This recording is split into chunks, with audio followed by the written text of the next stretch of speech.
It's 4 o'clock on a Thursday, and you know what that means, don't you? It's time for another exciting episode of TAXI's Quarantini Happy Hour. My voiceover training is excellent. How are you guys? Good to see you today. Not COVID. Today we're going to continue the discussion about possible keynotes for the TAXI Road Rally. First weekend of November, coming up in just 5 months. Scary. Let's say hello to everybody in the chat room, see how you guys are doing. We've got Terrell Beckless, Ewert Williams, no surprise there. Those guys are always early in the room. Jesse J. Peck, Eric Anderson. Scrolling down, Akira Canyon. Super Blonde. Kenny Reed, Dan Weber, Michael Lehman, Andre Stepanian, Dean Turner, the usual cast of characters. I'm going to start the show out today with a sip of my favorite energy-boosting beverage. Wow, what? It got so dark so quickly.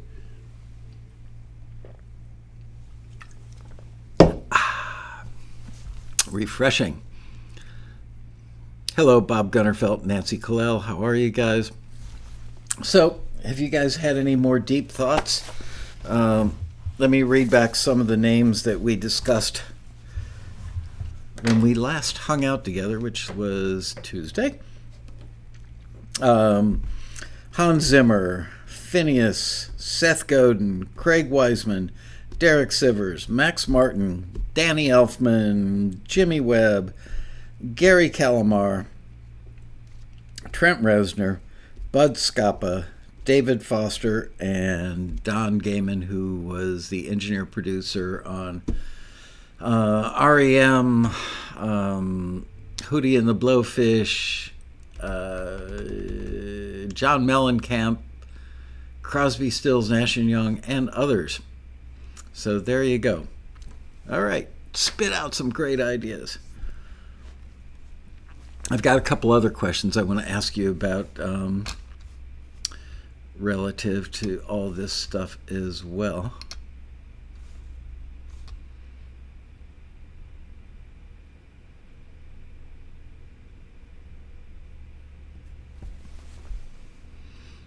And we're still in the, hey guys, how you doing mode. Everybody chatting away in the chat room. Come on, focus, damn it. I need attention now. I need your attention now, actually.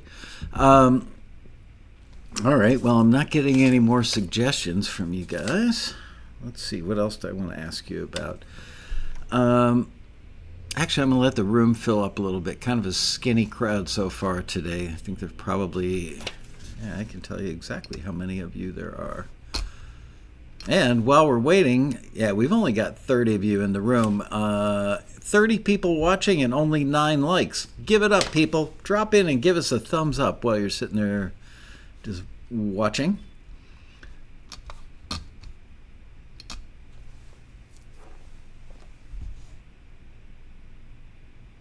Bill Murray to discuss how to deal with Caddyshack gophers. I would love to have Bill Murray. I love Caddyshack. What was the movie Bill Murray was in where he plays like an aging movie star that goes to Tokyo to do a photo shoot for some kind of scotch and falls in love with like a 20-something girl? And I don't think they ever actually like physically consummate the relationship, but it was one of the greatest movies of all time, I thought. I think Sofia Coppola, Lost in Translation. Loved that movie. Sofia Coppola did an excellent job. I think she wrote and directed that thing. And, oh gosh, what was the female actress's name? Pretty Lips.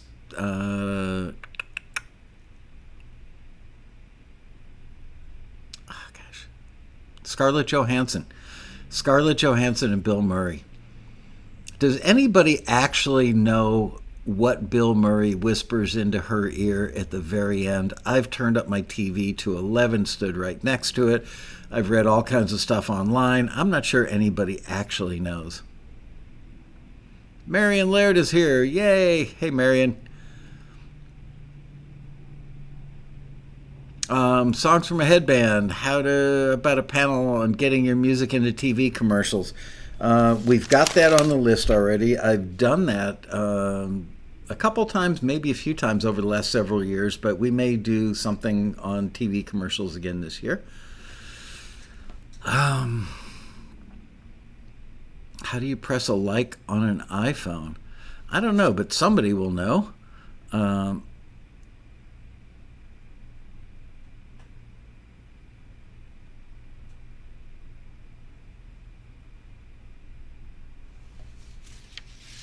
Okay. All right, so another question I've got from you guys, or for you guys, is, and where'd it go? There it is.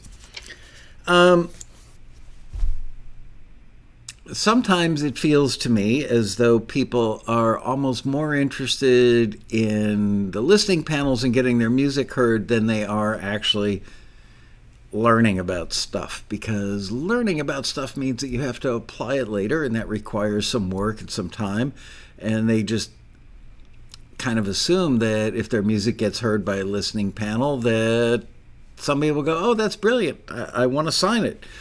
So I want to know, what do you guys like better? And there's no way to do this with +1, so you just have to type the words in. Do you like the interviews, the listening panels, or the Q&A panels the most? Interviews, listening panels, or Q&A panels? So an interview would be me with one person asking them questions. Listening panel would probably be 3 people listening to music and giving feedback. And Q&A panels be a panel of 3 people, which is what we're limited to when we do the rally virtually. And I do some Q&A with them and then open up the chat room to questions. So do you guys like interviews, listening panels, or Q&A panels?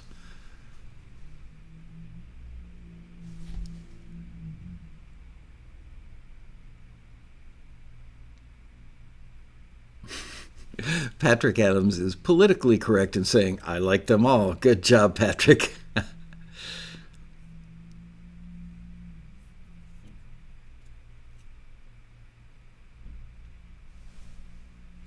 Rob Zaccaro, I've never seen you in the room before. Hello, Rob. Welcome to the big show. This is the laid-back Thursday version that we don't really have much of a plan, but they're always interesting.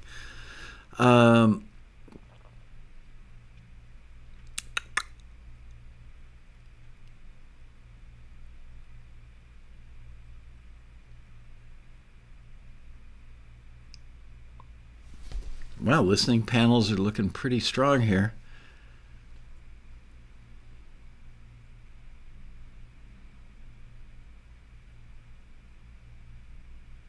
Hello, Ken Mesford. How are you?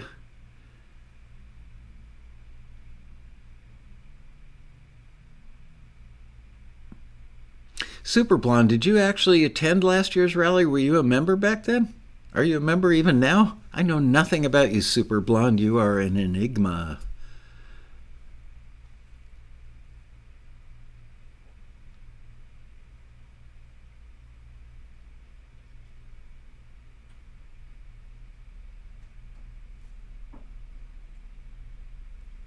I watched the playlist. I'm not sure what that means. Oh, so you became a TAXI member, and then that gave you access to the list of all the links for last year's rally? Is that what you're saying, Super Blonde? Too hot in Seattle. There's a string of words I don't think I'd ever see. I didn't think I would ever see. Day 2 is currently missing, but it should have gone back up as of, I think, late last night.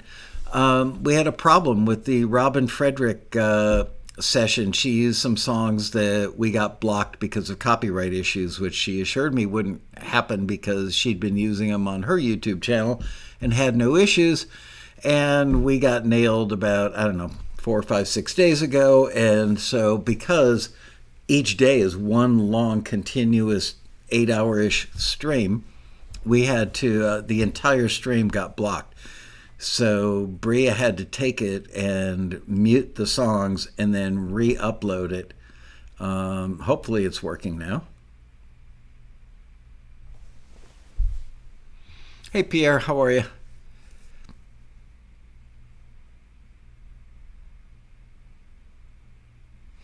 All right, so it looks like the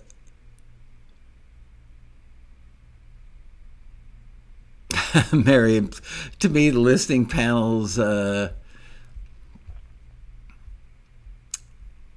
me, listening panels, unless they're combined with how to improve, are just please tell me my stuff is great. I I get that. A lot of people just simply want their music heard because they're sure that somebody on the panel is going to go, this is incredible. I want to put it in that big movie I'm working on right now.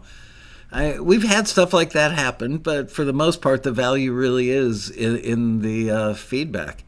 That's another thing that makes it really hard for me to put together a road rally is I know which panelists I've had in the past that are just great on the panel. They give great feedback. The members just love them. But I can't have the same people every year. And sometimes, I inject a couple of new faces up there on the dais when we're doing it in the ballroom. And sometimes I'm a little cringy out in the audience when I'm moderating, going, oh, man, this guy sounded so good on the phone. And, yeah, I've known him for 5 or 6 years, but he's not that good on giving feedback. So I've had to deal with those issues. For me, it would be so much easier just to call back all the people that I know have been great panelists in their different, regards or areas of expertise over the years. So much easier. But I just don't want to have the same people every year. I feel like you guys deserve to hear from fresh faces. John Pearson's in the house. Yo, JP, haven't seen you in a while. Not that I've been taking attendance or dinging your report card. Q&A mostly, but listening panels are very beneficial for hearing other work and hearing feedback from the soups. Okay.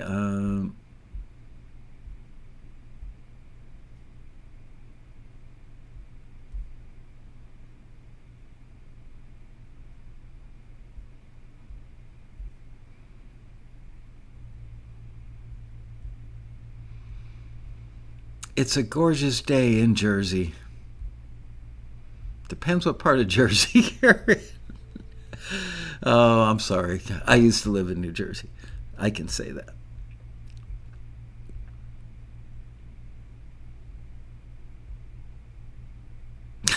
Ken Medford says, we all need reassurance. We're fragile little music makers. Education network are the main draw to a live rally. Yeah, the networking has just become such an immense part of the live rally. Oh no, I feel a sneeze coming on. You ever notice that if you get the tissue up to your nose quickly enough that you don't actually sneeze? A professional wouldn't do that, but I would.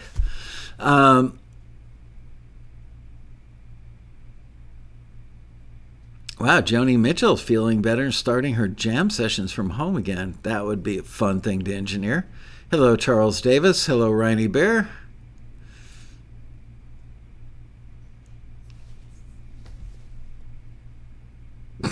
Song from a headband. You're cruel. You can spell Jersey from 2 states away. Just kidding. It depends which part of Jersey. There's some parts of New Jersey, like the bottom 2/3 of New Jersey is beautiful, just gorgeous. There's some areas north of Newark, Short Hills, New Jersey, which is one of the wealthier suburbs, in America, if not the wealthiest. I know a lot of money rolling around Short Hills. Gorgeous, beautiful wooded areas, huge lots for houses. Yeah, but there are some areas around Newark that little industrial, let's say. My ex lived in Jersey. She loved it, says Ken.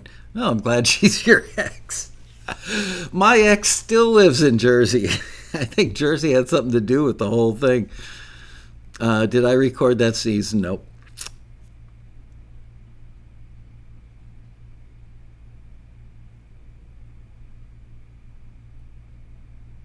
Oh, you're kidding. Plainfield. I used to live in Scotch Plains, which was right next to Plainfield. Plainfield, home of the race riots in the 60s. At one point, I was actually thinking about building a studio in downtown Plainfield, New Jersey, because real estate was super cheap. So it was like mid 80s. Downtown Plainfield had not bounced back from the riots that happened, I want to say like 60 or 63. And there were still bullet holes in many of the buildings downtown. There was an empty, like classic old school bank with like marble floors and, really cool teller windows. And it had a vault that still worked in it and everything. And I so badly, I mean, you could buy that building. I think at the time it was like $75,000 or something. And it was 2 stories and probably on the order of 15 to 20,000 square feet. My mind was just running away with itself, thinking, man, I could turn that into such an awesome studio. But I can't remember why I didn't do it. I also remember my then wife and I looking, there were some houses in Plainfield, neighborhoods that were kind of mixed race neighborhoods where you could buy. There were some bad parts of the neighborhood and some good parts of the neighborhood, but it was coming back. The neighborhood was coming back, and there were houses, I want to say, that were like 4,000 or 5,000 square foot houses, old world houses that were just huge. They smelled like big old houses in a good way. And I remember we went and looked at like 4 of them on a Sunday.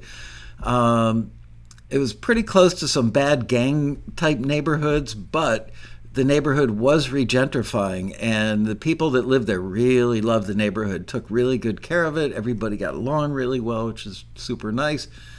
And I want to say that those houses back then in the mid 80s were in the like $50,000 to $100,000 range for like 4,000 to 5,000 square foot houses. Just beautiful.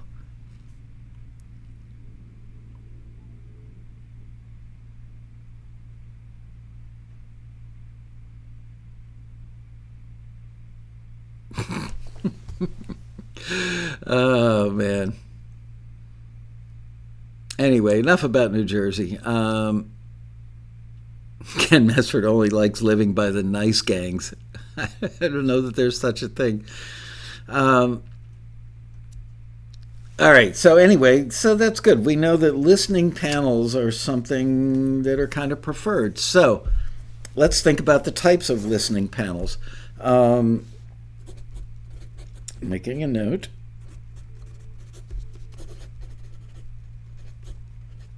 Um, how about song pitches? Just songs that would be good for artists on labels. It's funny. I'm supposed to have lunch or brunch this Sunday with a woman named Andrea Torsha, who was actually the vice president of Taxi like 10 or 12 years ago.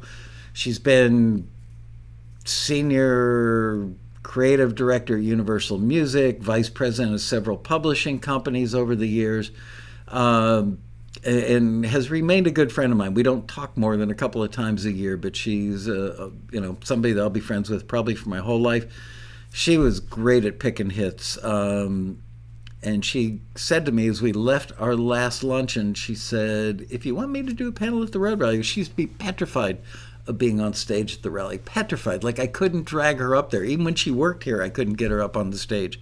But she did it one year, about 5 years ago, and she did great and was very comfortable.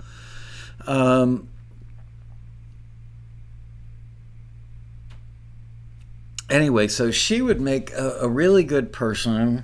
Listening panel, song pitch.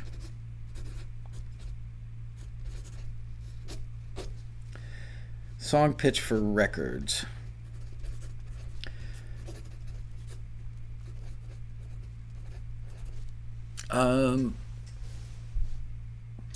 I also have made a relatively new friend, but the bond was instantaneous and we became very close very quickly. A guy named Ronnie Vance, Ronny Vance. Um, Here, let me look up who tried to call me. Ooh, somebody from Florida tried to call me. Ronnie Vance. Ronnie Vance, LinkedIn.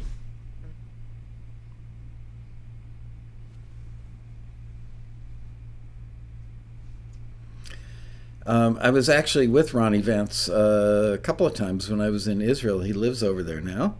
He's the former president of Geffen Music and Interscope Music. Has had over 40 years' experience in the music industry. Artists and writers he signed in that time have had cumulative sales of over 200 million records, built upon his uncanny knack for spotting songwriting, talent, superstar artists, and music of all genres. Let's see what else. He signed Tupac, New Edition, Stephen Sondheim, wow, Bruce Hornsby, Gwen Stefani, and got the songs Maniac, New Attitude, and Eric Clapton's two-time 1998 Grammy-winning song Change the World, among so many others cut. Anyway, you get the idea. Anyway, he's a really close friend at this point.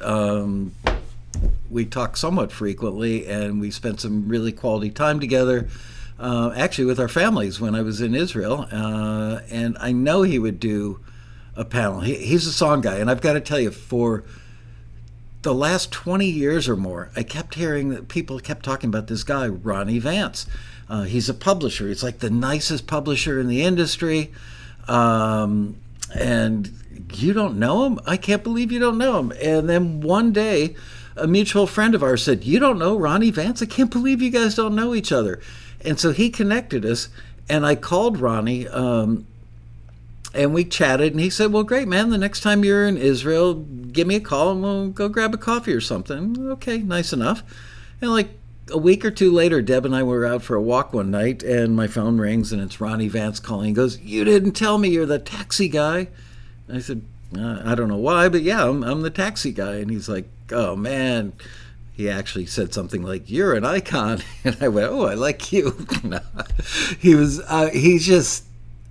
so wise and so genuinely loves music.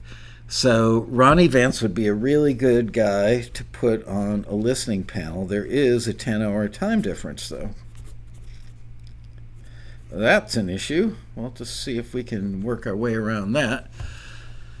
I am an icon? No, only in my own mirror.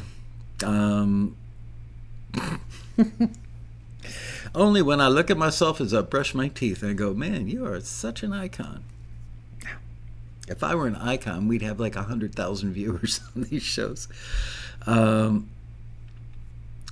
if I give Ronnie, let's see, so 9 o'clock in the morning in LA is 7 p.m. in Jerusalem. I do stay in touch with Michael Kruk. As a matter of fact, Michael and I just exchanged emails a couple of weeks ago. Let me put him on the list. He couldn't do the road rally last year. He was right in the middle of scoring a film or something. But yeah, we just talked, I don't know, I think it's like 2, 3, 4 weeks ago. I remember getting an email from him.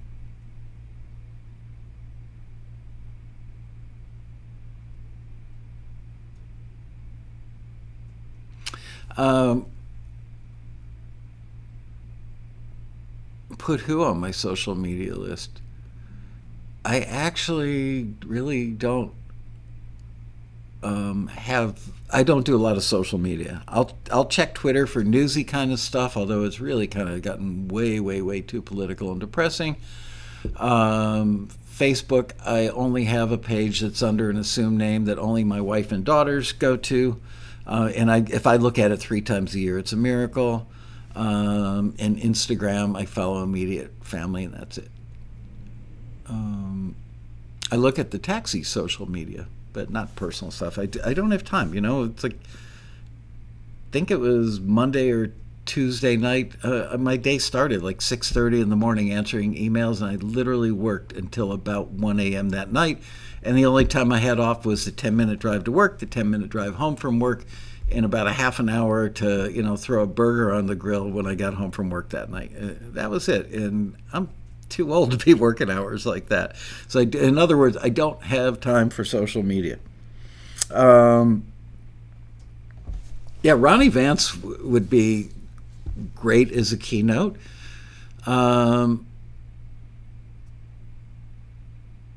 He's very engaging. He's funny. Here, I'll show you a picture of Ronnie. He doesn't look.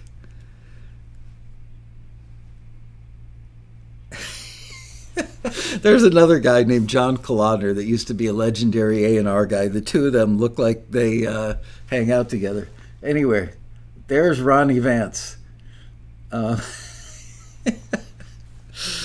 He's awesome, man. Ronnie he's like this tall, skinny, wise, just knows so much about music.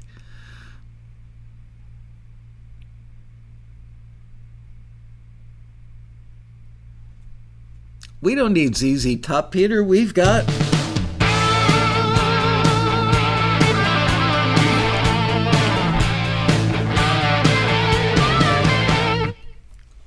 who needs ZZ Top when you got that as your theme music? Yeah, he does. He's got a really, I mean, check out this guy's beard. Look at that. That is a full beard right there. We're talking about the band ZZ Top because of his beard. I see. I'm a little slow on the draw today. Oh,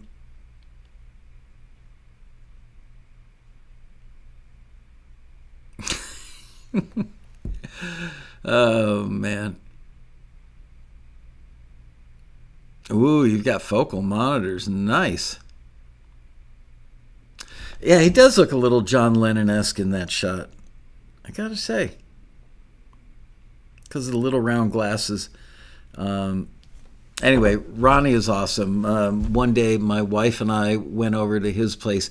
He lives like 2 blocks away from one of my daughters in Jerusalem, and I want to say his apartment that he lives in, it's in the old city of Jerusalem. I mean, the old city. And his apartment is like 800 years old or something. It's just awesome. You feel like you've stepped, I mean, he's got like, modern kitchen appliances and stuff, but you know that you are in the old city when you're in his house.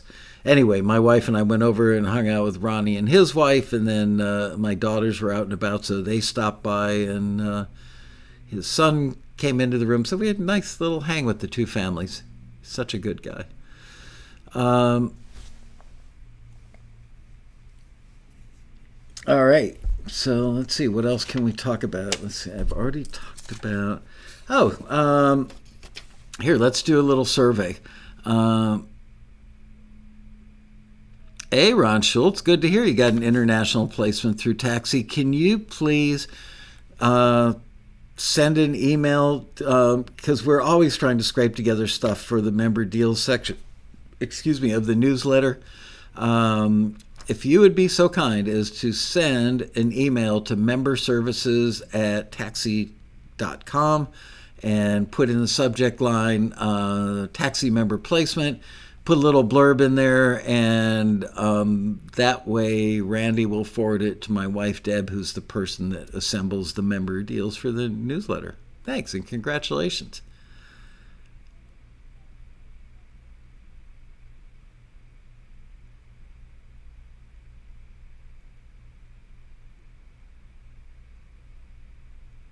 Okay, so here's another little survey for you guys. Do you prefer, not would you prefer, do you prefer panels on songwriting, or panels on composing instrumental stuff, or panels on music business? Which of those do you prefer? Songwriting, composing, or music business? Post them up in the chat.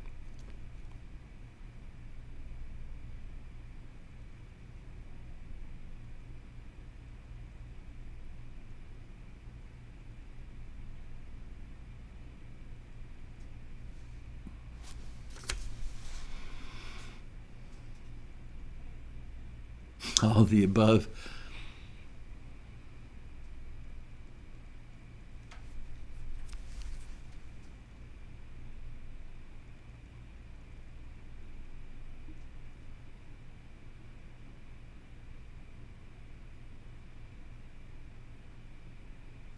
More or less kind of an even mix. Maybe a slight lead by composing, but not much of one.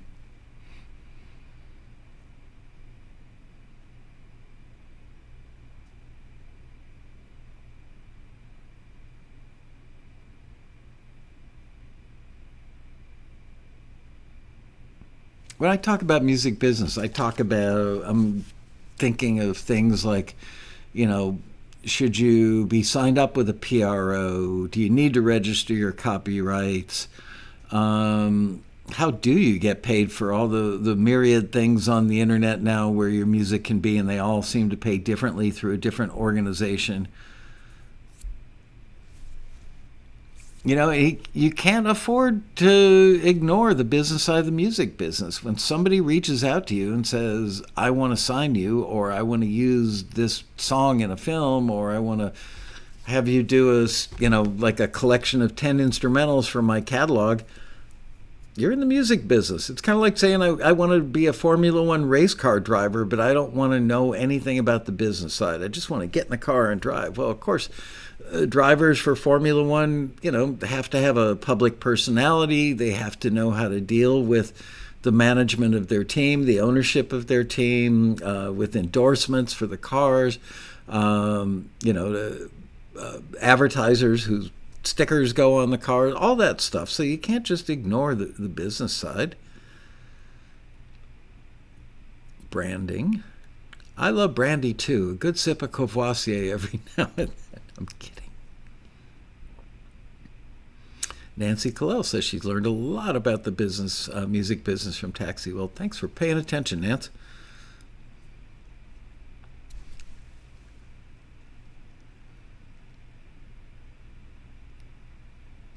Charles Davis took a course at Berkeley about the music biz. It was extremely helpful. Yeah, absolutely. I agree, Martin, that the writing side prevails before the business side, right? You got to have the product to sell it. Absolutely. Pat Wara has a payment question. If I license a song that someone puts on their website, is there any royalty revenue? They would have to, it's complicated. When you say they put it on their website, in what context? Does it automatically start playing when you go to their homepage? Is it on a playlist and somebody has to select your song and hit play? So all those things are variables that affect how much you get paid and which organization collects the money, tracks it, and collects it for you. It's gotten really complicated. Frankly, it's so complicated. I have tried repeatedly and probably spent, 10, 20 hours reading everything I can about all the different ways you can make money. I've had guests on panels at the Road Rally. I've had guests on Taxi TV to talk about this very thing. And frankly, I'm still confused. I think I'm reasonably intelligent. I don't think I'm like genius level, but, I'm not dumb.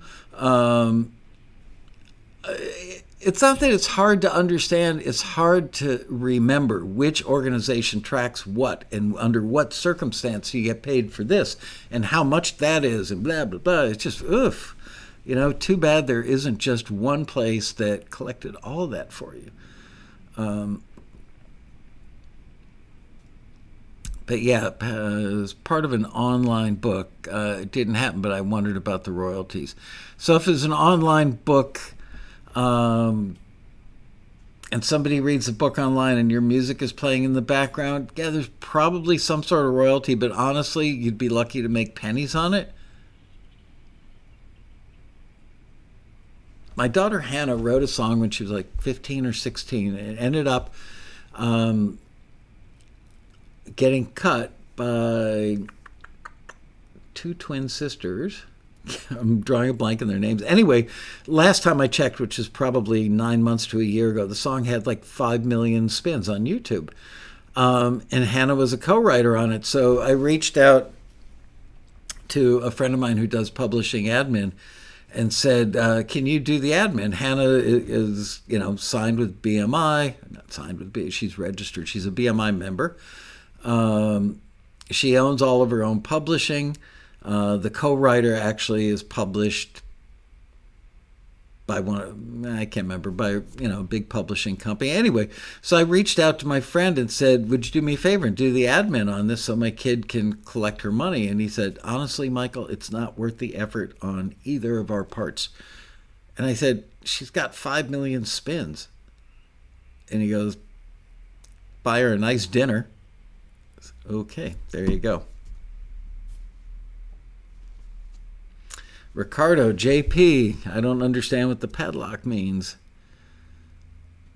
Chris Fletcher. Who is Chris Fletcher? I do not know.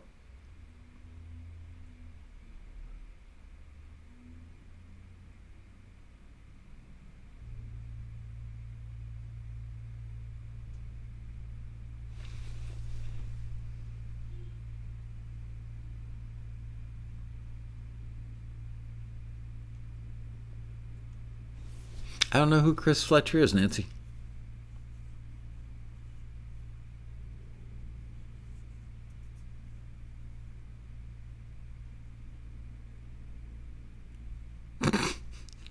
Oh, now they're going to hit those like buttons.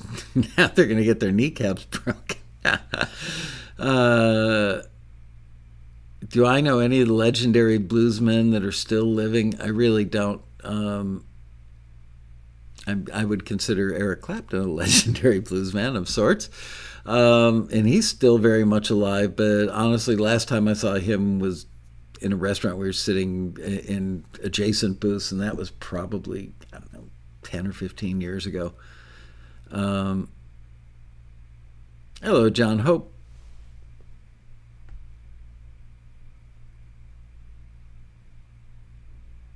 Can I address the issue of submitting to TAXI with a co-writer? Yeah, as long as you're a co-writer, you can submit anything that you've written or co-written. What you can't do is submit for a friend if you are not a co-writer on it. You don't have the legal right to do that.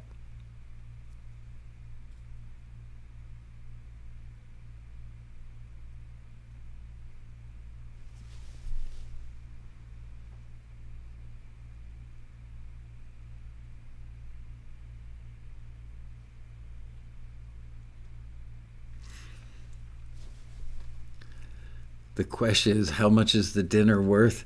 I mean, even if it were like, $100 meal at Ruth's Chris Steakhouse, the admin guy, somebody I know really well, and he just it's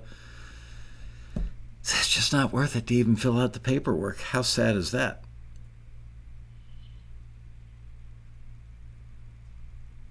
Ken Mesford had to put his frozen food order away, missed a couple of minutes. Well, that was the best 2 minutes of the broadcast we've ever done, Ken. So sorry you missed it.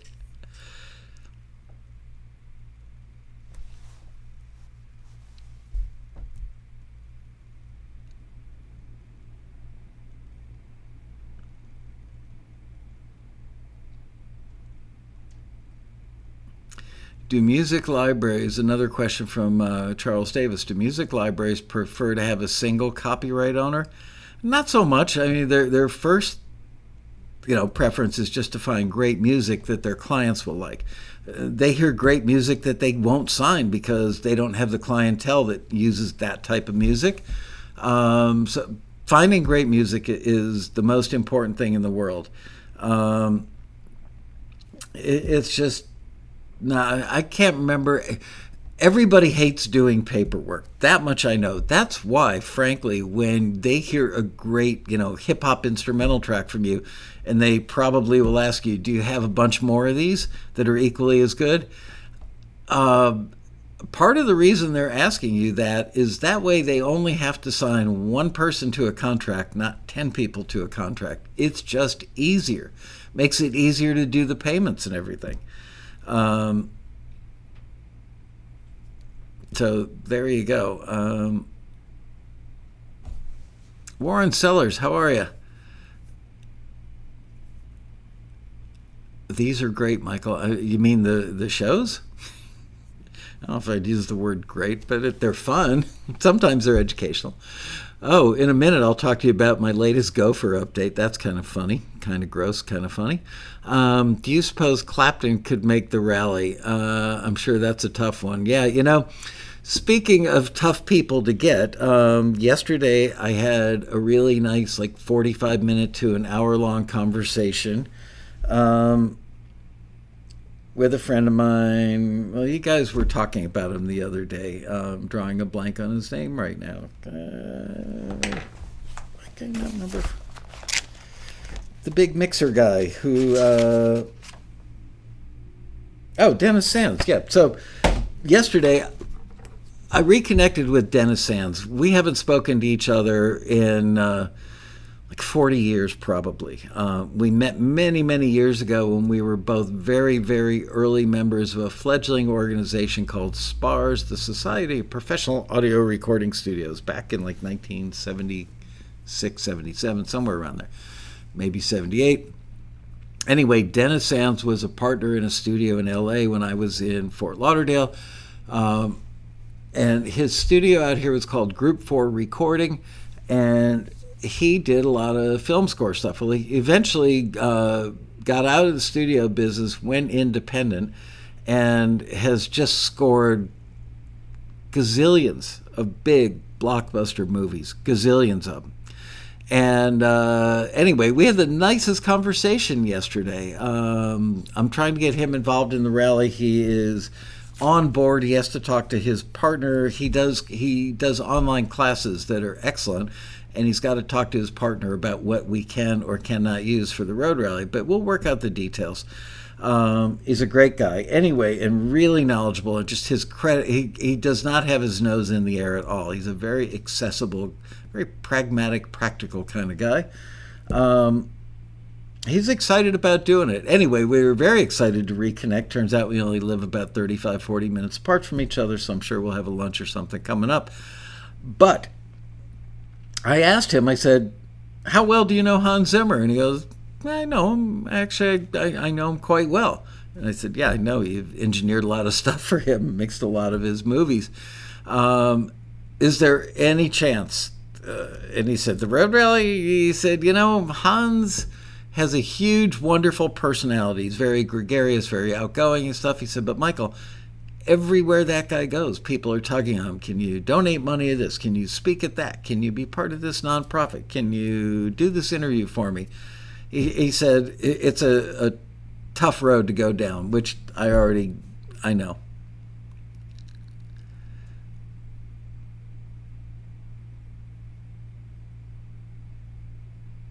Thanks, Dan. I'm not stressed about the rally. It's just, I want it to be really wonderful. I've never had a road rally, honestly, where I walked out of the hotel and went, crap, that wasn't as good as last year. And that's my own personal goal, my own ego, is just I want to kick the quality of last year's event in the butt every year. That way people keep coming back and enjoying it. Pierre wants to know, can you do a work for hire and give a percentage of the PRO royalties? It's a little confusing the way you stated that, Pierre. Do you mean, can you do a work for hire? Can you hire somebody and give them a percentage of the PRO? You just make them a co-writer. I guess you could assign any royalties to anybody. Yeah, Charles Davis is confused too. You clarified it for him. Are you asking if you could, instead of paying a musician, offer them royalties from the PRO? Honestly, you'd probably have to make them a co-writer. Make them, a 20% writer. But they would need to have a publishing company and or at least a name. You don't have to actually set up a company. It's just like, John Doe Music Publishing. And they would need to be registered with the PRO.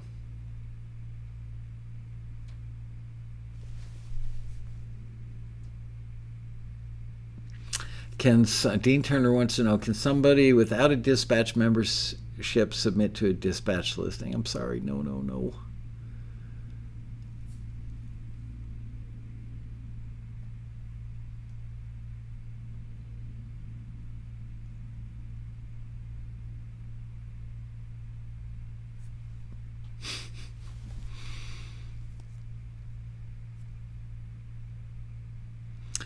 Hello, future Sonic. First-time post here, veteran producer, writer, and taxi member for around 6 years. Greetings from an old but happy Brit. Still writing a song a day from sunny Portugal. Nice. Thanks for the show. You're welcome. Thanks for joining us. Hang out more often. Every Tuesday and Thursday at 4, we do these hangouts that are very informal, as you can probably see. And then on Monday, we do the actual, official Taxi TV.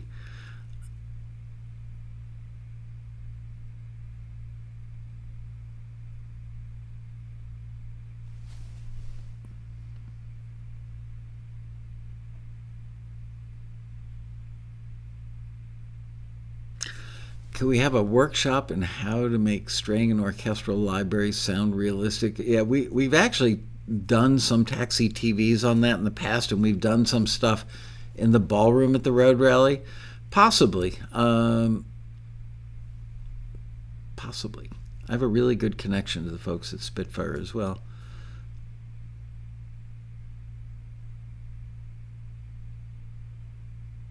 Yeah, Dennis Sands does an online mixing course for composers, which you're having a look at.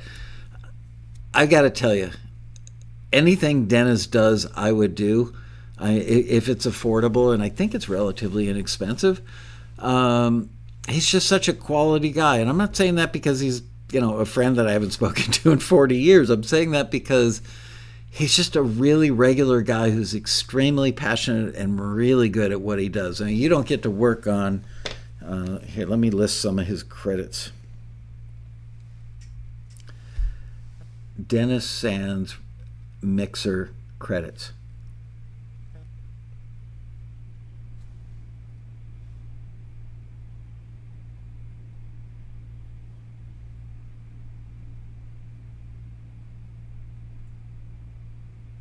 Come on, load it up. He did Avengers Endgame in 2019, did Ready Player One in 2018. Let me get to the long list.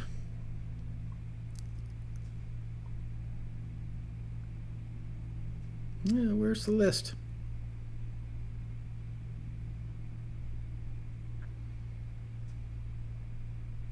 Did the score of Forrest Gump, Back to the Future, Coming to America, The Witches, An American Pickle, Maleficent, Jojo Rabbit, Men in Black, Wonder Park, Dumbo, Welcome to Marwen. Oh, I never did see that. I kind of wanted to. Christopher Robin, The Equalizer, Avengers, another one of the Avenger movies, Maze Runner, 50 Shades, woohoo. I'm only listing off the huge blockbusters. There are bunches of other movies in here. Ice Age, Collision, something or other.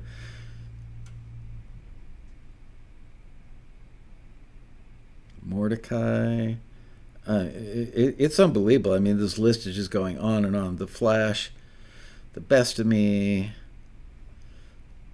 Godzilla. Oh, Walk of Shame. That was a really cute movie.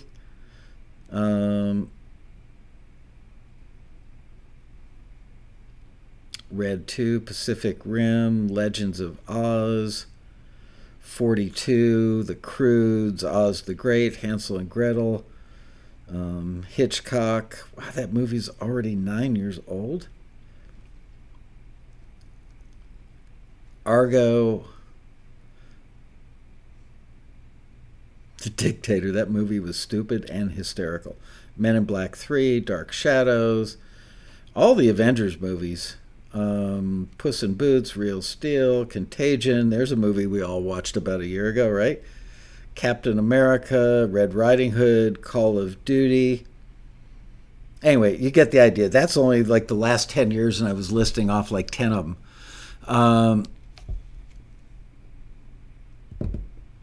Wow, you guys have been chatty while I was looking down at that. YouTube channel says use real strings. There you go. That's easy.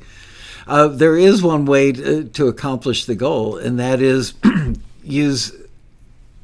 I've heard people with old crummy string libraries get amazing sounds because they're intimately familiar with their libraries and they know how to get the articulations right on the instruments. They know how to get the dynamics right, all that stuff. You also have to understand, what a viola plays, that a viola shouldn't play something in a register a violin should be in. Nobody's got a 20-foot long bow. All those things go into making them sound good. It's not just like, oh, I'll take that $2,000 library over there. That way I'm guaranteed that it's going to sound good every time. Because it won't. It may be a more state-of-the-art recording, but if you think the players are using 20-foot bows, if you don't get the articulations right, if you don't get the dynamics right, if you don't play in the proper voicings or in the right keys for what that instrument would normally be, when you mix, if you don't put them in the right perspective with each other, all that stuff goes into the soup or the stew, which makes them sound good. But there is one little cheat that will help. And that is, even if you've got kind of a mid-level library that sounds like passably good enough and you're familiar with it and can make it sound pretty darn good, bring in a real violinist or a real cellist or maybe, a cellist, do you call him a violist, a viola player? Maybe one of each, and have them overdub on top of your library. And use a close mic from like 2 or 3 feet away over them, looking down at them. With the exception of the cello, obviously you want it in front. And then another mic that is further out in the room, and combine that with the stuff in the box, and you'll be amazed at how much better it sounds. Stephen has a nice question. Well, let me scroll back and see what Stephen is asking.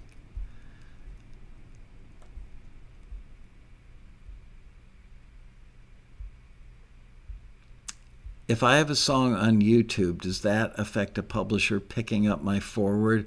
Different publishers would react to that differently. There are some publishers that say, I need you to take down your stuff wherever it is. I would say it's not often a problem, and it's certainly not a problem that can't be fixed. The thing that they really are careful about these days is having your stuff either a publishing deal or a publishing admin deal with either CD Baby or TuneCore or one of those companies where you check the box and say, oh, yeah, I'd love you to make me some licensing dough.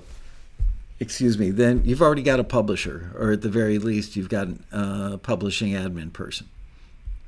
So another publisher wouldn't sign you. The Prague Symphony will record your tracks for you. There you go.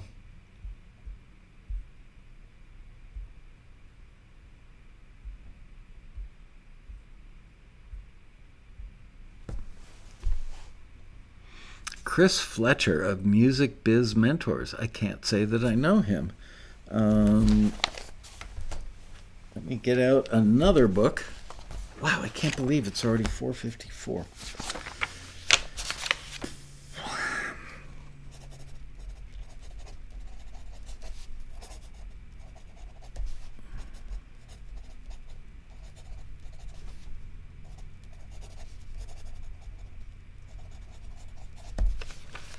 Was it Music Biz Mentors? Yeah.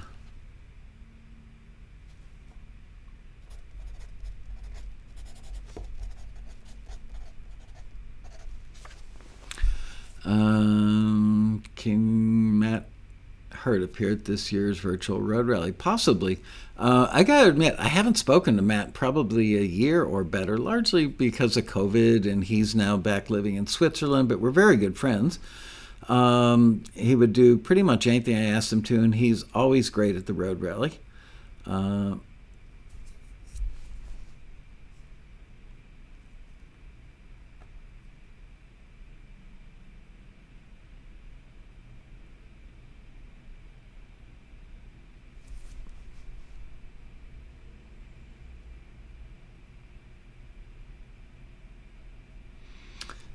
CC11 is a MIDI expression controller and makes strings breathe more. Okay.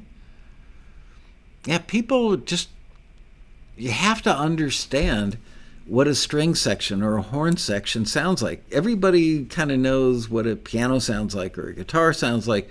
And they know the ultimate, like the aggregate of an entire orchestra playing together.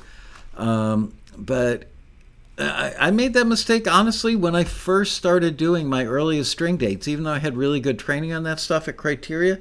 When I did my very first string date, it was probably 6 violins, 3 or 4 violas, and 2 cellos. And I mic'd them the same way that the older, smarter guys did at Criteria. But it just didn't sound as good. And it was because I didn't understand the nature of the instrument all that well. I shouldn't have compressed them at all. But I just routinely put like limiters on stuff so that I didn't get any big spiky moments. I probably listened to them and EQ'd them individually. Rule number 1, when you're doing a string date or a horn date, is listen to it with no EQ or compression to start. And just listen to the sound of the instruments. And think to yourself, did I make the right microphone choice? Which honestly, if you've got string players in the room, especially on a union date, can be quite expensive. And the last thing you want to do is hold up a union session with 20 or 30 or 50 players in the room while you start changing out microphones and stuff. But listen to the microphones. And different string parts, are they playing ostinato stuff? Are they playing stuff that's just... The music will dictate what the timbre of the instrument sounds like. So just be aware of that. Make the right microphone choice. Honestly, using any large capsule condenser like an 87, a 414, all of them will sound reasonably good on just about anything. Start out with that, and then maybe just add a little bit of top end to it. Chris is a she. Are we allowed to say that anymore?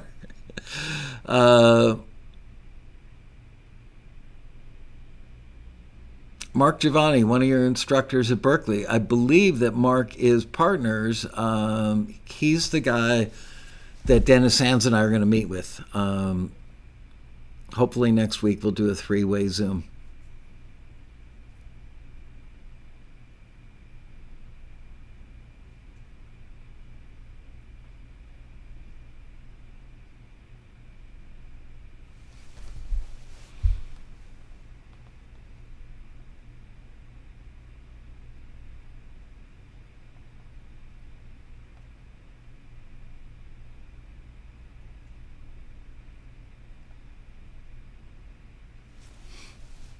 I love just reading what you guys are saying. Possible keynote speakers: Brittany Davis at Capitol, Jane Gowan at Universal, Carrie Ann Marshall at Warner, Lori Sifflin at MGM. Have you heard them speak? Because that's important. I don't put people on stage just because their titles or their resumes, because honestly, I have found that the more impressive the title, the less good they are on stage. Oftentimes, it turns out to be the case. I almost always will go out to dinner. I didn't last year because of Corona, but I will almost always go out to dinner a couple of weeks before the rally with my keynote, just to get to know them and kind of check out how quickly they respond to things, how long their answers are to questions, and get a feel. That way, when I write the questions for the actual keynote, I know what I'm dealing with. And there have been a couple of times where people were big people. They were too busy to join me for dinner. They had to cancel the day of. Something like that happened. And then when I got them on stage, I was just like, oh my God, I'll never do that again. They were just like, it was so hard to get an answer. I've had people get up there and I know that they're lying through their teeth. They're saying what they think the audience wants to hear and they're not telling the truth, and it really bums me out. Yeah, Mark Giovanni is the guy who Dennis Sands and I need to work out the details about which part of the class stuff we can use or not use.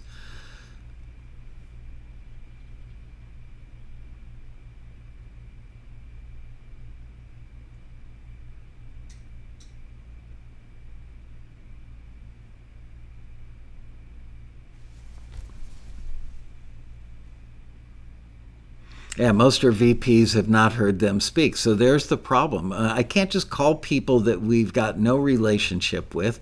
I have no idea what they're about, but they're a VP. So let's put them on stage. And honestly, I can't do that, Jan. I can't. I've got to have some form of relationship with them. Sometimes it's a recommendation from a mutual friend that says, oh, he or she would be great on stage. But just because somebody's a VP at a record company, honestly, we've had to fire VPs of major labels or major publishing companies that did screening at TAXI that just were terrible at it. I don't know what it is. Somebody once told me, and I believe there's some truth to this, that the way you become vice president of a major label or a major publishing company is by not signing anything. You start out as an intern. Then you get signed when an A&R rep moves up the ladder. Maybe if you did a great job being an intern, you get to be an A&R rep. And that's usually like a $35,000 to $45,000 a year job. Base, lowest rung on the ladder in the A&R department. But then someday the A&R manager above you, and there could be 2 or 3 A&R managers in an A&R department, when that person switches labels or gets fired or moves up, then if the A&R rep never brought anybody in, you go to all the right shows, you talk a good game, but you don't ever actually bring something to the VP or the president of the label and say, I would bet my career on this, I'd bet my life on this. You need to sign this act. If you don't take that chance, you can't screw up. So you're better off being a yes man or yes woman and just sitting there going, oh yeah, love that band, went to the show last week, and do that. And people do that. I've watched it happen many, many times. They just keep moving up the ladder because they never, ever sign anything. They go to the right shows, they go to the right dinners, they talk a great game, they mention obscure bands that nobody knows, because that's the thing that A&R people do, is they love talking, oh, do you know blah, blah, blah? Why, no, I don't. Oh, you should, they're amazing. And some of these bands, I remember, like in the early 2000s, I was going to a lot of shows at that point. There's a gaggle of A&R people that kind of go from club to club to club every night. They start out with dinner on the company credit card, couple of drinks, maybe whatever else they're doing in the parking lot before they go into the show. Then they all stand there in the back of the room at the show, talking about, oh, I hate this band. Do you believe so-and-so signed that band? They suck, blah, blah, blah. Anyway. They talk a great game, but they don't sign anything, because if you sign something and it fails, you're done. So they're better off not taking the chance, which is really, it's sad, but I understand it. It's like if you don't run the race, you can't lose, but you also can't win. Anyway, John Hope registered to the TAXI forums yesterday. Yay, that was a very smart move. They sound like total squares. They're not squares. They're ultra cool hip people. It is like most corporate climbs. It really is. There are some A&R people I know, mostly the older people. Ronnie Vance, the publisher I was talking about earlier, everybody loves the guy. He's got a great reputation. Why? Because he always took chances. He ended up signing amazing people, finding great songs, getting them plugged into great records. Anyway, he was just, Ronnie will do the rally. It's just a matter of working out the time thing between Jerusalem and Los Angeles, but I'll get him. Anyway, that's it, guys. So I will see you on Monday. And Monday, for TAXI TV, we have one of our most popular screeners by member feedback. I would say he's one of our most popular screeners. He does almost entirely instrumental stuff for film and TV. He's particularly good with orchestral stuff, if I'm not mistaken. Anyway, I will be joined by Paul Taylor on Monday's Taxi TV right here, Monday, June 28th at 4 p.m. sharp. Have a great weekend, everybody. See you then. Don't forget to hit the subscribe button if you're not yet a subscriber to this channel. We'd appreciate that. So would YouTube. Give us a thumbs up if you haven't already. I'm going to go mix something on my pretend console. Bye. See you guys soon. Have a great weekend. I said that already.